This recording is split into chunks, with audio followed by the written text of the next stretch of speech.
গত 4 তারিখ সন্ধ্যার সময় সুশান্ত দেব তার একটা হোটেল আছে, এই হোটেলের মধ্যে নিলয় সিং সহ 1-2 জন তাদের মধ্যে একটা মারপিট হয়েছে। মারপিট হওয়ার পরে আমাদের কাছে খবর আসে, খবর আসার পর আমাদের থানা থেকে একজন অফিসার ঘটনাটি তদন্ত যায় এবং এই দিনেই তাদের বিরুদ্ধে আমরা একটা প্রসিকিউশন রিপোর্ট সাবমিট করেছি। পরবর্তী সময়ে আমাদের কাছে একটা রিটেন কমপ্লেন আসে যে তাদের সুশান্ত দেবকে মারধর করেছে এবং তার দোকান ভাঙচুর করেছে, হোটেল ভাঙচুর করেছে। এই বিষয়ে আমরা একটা সুনির্দিষ্ট মামলা নিয়েছি নিলয় সিং সহ তাদের বিরুদ্ধে। গতকাল রাত্রিবেলা নিলয় সিংয়ের বউ মানে মিসেস নিলয় সিংয়ের মিসেস হলো মাম্পি দেব আমাদের থানায় আসে, আর সে বলে যে তার স্বামীকে খুঁজে পাওয়া যাচ্ছে না এবং তার সন্দেহ সে অথবা কিডন্যাপ হতে পারে। এই ভিত্তিতে আমাদের তদন্ত শুরু করি এবং আমরা একটা মিসিং ডায়েরি করি এবং ইনভেস্টিগেশন শুরু করি।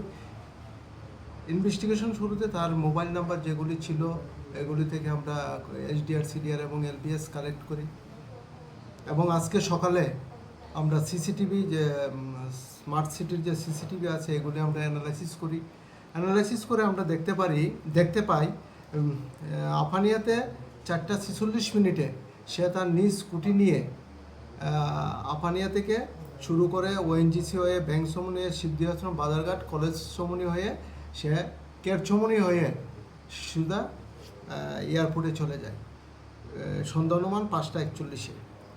তারপর আমরা এয়ারপোর্টে আমরা অথরিটির সঙ্গে কথা বলে জানতে পারি যে আজ সকাল 8:30টার সময় সে ইন্ডিগো ফ্লাইট 67419 ইন্ডিগো ফ্লাইটে সে কলকাতায় গিয়েছে। তারপর আমরা অনেক ইনভেস্টিগেশন করি এবং তার আর কোনো নাম্বার পাইনি। তার কাছ থেকে যে নাম্বারটি পেয়েছি তার SDR, CDRও আমরা কালেক্ট করেছি এবং তার যে স্কুটির নাম্বারটা এটাও আমরা মানে এস্টাবলিশ করতে পেরেছি TR01AB 4794 এই নাম্বার স্কুটি দিয়ে সে বাড়ি থেকে গিয়েছিল এবং আজকে সন্ধ্যা 6:10 সে কলকাতা থেকে আবার আগরতলা ফিরে আসে ফ্লাইট নাম্বার 60485 এই ফ্লাইটে সে বাড়িতে চলে আসে।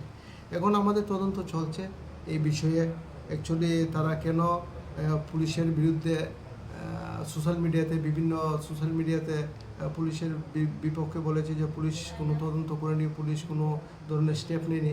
অ্যাকচুয়ালি ঘটনার পর থেকে আমাদের কাছে লিগ্যাল যা অ্যাকশন নেওয়ার আমরা সবগুলি নিচ্ছি, এ ধরনের কোনো লেখনা আমাদের তরফ থেকে নেই। কলকাতা কোথায় গিয়েছিল কি জিজ্ঞাসাবাদ করে পাওয়া গেছে? আমরা জিজ্ঞাসাবাদ করেছি কিন্তু সে মুখ খুলতে নারাজ। আমার অফিসার গিয়ে তাকে জিজ্ঞাসাবাদ করলো কেন সে মানে প্রথম সে ডিনাই করে যায়নি কলকাতা।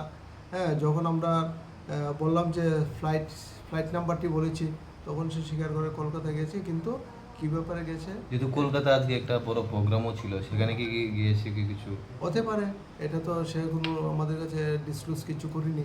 এখন এই বিষয়টা আমাদের ইনভেস্টিগেশন চলছে। আমরা আর একটা নাম্বারও পেয়েছি, ওই নাম্বারে SDR, CDR আনলে আমরা এটা ক্লিয়ার হয়ে যাব যে সে মানে লাস্ট মানে এক্সাক্ট লোকেশনটা আমরা পেয়ে যাব। এই যে ওর পরিবার পুলিশের বিরুদ্ধে অনেক কথা বলেছে, পুলিশ কোনো কাজ করছে না, অভিযোগ মানে SPBর সামনে গিয়ে সেই বিষয়ে কি পুলিশ কোনো তাদের বিরুদ্ধে অ্যাকশন বা কিছু? পুলিশ কাজ করছে না এই কথাটা বললে ভুল হবে। যখনই আমাদের কাছে ইনফরমেশন আসার পর থেকে আমরা কিন্তু তার তদন্ত শুরু করে দিয়েছি এবং তদন্ত শুরু করেই আমরা তো এগুলি জানতে পেরেছি যে সে কলকাতায় গিয়েছে এবং কলকাতা থেকে আবার রিটার্ন এসেছে। পুলিশ তদন্ত না করলে এই বিষয়টি জানতে পারলো না, পারার কথা ছিল না। তো সে যে একটা এরকম কাজ করলো বাড়িতে না বলে চলে এবং ওর পরিবার পুলিশের বিরুদ্ধে যে এই ধরনের অভিযোগগুলো আনলো সেই বিষয়ে পুলিশ কি করবে? আমাদের এই বিষয়টা তদন্ত করছি, যদি তাদের বিরুদ্ধে যদি এই ধরনের কোনো আসে আমরা আইন অনুযায়ী তাদের বিরুদ্ধে ব্যবস্থা নেব।